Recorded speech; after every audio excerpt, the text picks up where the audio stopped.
देखिए बच्चों, आज आपका टॉपिक है इलेक्ट्रोमैग्नेटिक वेव्स। तो आज समझते हैं हम इलेक्ट्रोमैग्नेटिक वेव्स क्या होता है। तो तरंगों के बारे में समझने से पहले, यानी विद्युत चुम्बकीय तरंग के बारे में समझने से पहले मैं एक प्रकार की तरंग और है उसके बारे में पहले आपको समझा दूं ठीक से कि ये तरंग क्या होती है, जिसका नाम है, आपने सुना होगा, यांत्रिक तरंग, जिसे कहते हैं हम मैकेनिकल वेव्स। तो आइए सबसे पहले मैकेनिकल वेव्स को समझते हैं, उसके बाद में फिर हम विद्युत चुम्बकीय तरंगों को समझते हैं। तो आपकी तरंगे इस आधार पर दो प्रकार की, जैसे कि आप समझ रहे हैं, यांत्रिक तरंगे और विद्युत चुम्बकीय तरंगे। तो यांत्रिक तरंगे वो तरंगे होती हैं जिनको किसी माध्यम की आवश्यकता होती है, वो आपकी यांत्रिक तरंगे कहलाती हैं। और जिनको किसी माध्यम की कोई आवश्यकता नहीं होती है वो आपकी तरंगे हैं विद्युत चुम्बकीय तरंगे कहलाती हैं। अब एग्जाम्पल के तौर पर आप देखिए कि अगर आपने मान लेते कि आपने एक डेला एक तालाब में फेंका, तो आप क्या देखते हैं कि जैसे ही आपने तालाब में डेला फेंका तो तालाब के तल पर, यानी पानी के तल पर, आप देखते हैं इस तरीके से कुछ तरंगें उत्पन्न होना शुरू हो जाती है। इस तरह से एक विक्षोभ उत्पन्न होता है और ये विक्षोभ इस तरीके से बढ़ता हुआ किनारों की तरफ चला जाता है। तो यहाँ पर भी तरंगें उत्पन्न हुई। और दूसरा पॉइंट आपका ये है कि अगर आपके पास में एक डोरी है, एक पतली डोरी है, और आपने उस तरीके से एक यहाँ पर और एक दोनों स्टैंडों के बीच में बहुत ही तेज़ी से इसको तान दिया, और तानने के बाद में अगर आप यहाँ से इसको पकड़ के छोड़ते हैं, तब आप क्या देखते हैं, तब इस डोरी के अंदर भी जो है तरंगें उत्पन्न होना शुरू हो जाती हैं। तो अब हम ये समझते हैं कि ये तरंगें और पानी में जो उत्पन्न तरंगें हुई थी डेला फेंकने के बाद में, तो वो तरंगें कौन सी तरंगें हैं। तो वो तरंगें आपकी यांत्रिक तरंगें हैं। अब क्वेश्चन आता है कि ये यांत्रिक तरंगें क्यों हैं।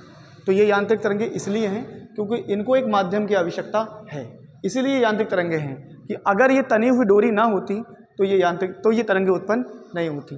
इसी प्रकार से अगर आप डेला पानी में मारा और पानी का तल नहीं होता तो वो तरंगें उत्पन्न नहीं होती। तो याद रखिए, जो पानी का तल है वो यांत्रिक, वहाँ पर जो उत्पन्न तरंगें हुई हैं उनको हमने यांत्रिक तरंग कहा, क्योंकि वहाँ पर एक माध्यम की आवश्यकता बनी।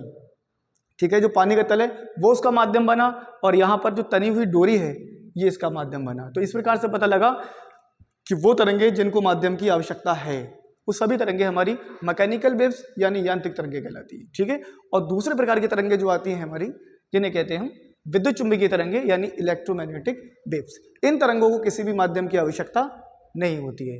जैसे कि हमने सुना है कि मैक्सवेल एक वैज्ञानिक, ब्रिटिश वैज्ञानिक हैं, जिन्होंने 1865 में अपने गणितीय सूत्रों के आधार पर प्रमाणित किया कि अगर हम विद्युत धारा किसी वैद्युत परिपथ में अगर एक हाई फ्रीक्वेंसी के साथ में, यानी उच्च आवृत्ति के साथ में अगर परिवर्तित हो रही है, तो वहाँ पर जो तरंगे हैं, यानी ऊर्जा जो है, वो तरंगों के रूप में चारों ओर प्रसारित होने लगती है। ठीक है, तो वो चारों ओर प्रसारित होने लगती है, तो उन्होंने ये देखा कि इन तरंगों की जो चाल है वो लगभग प्रकाश की चाल के बराबर है।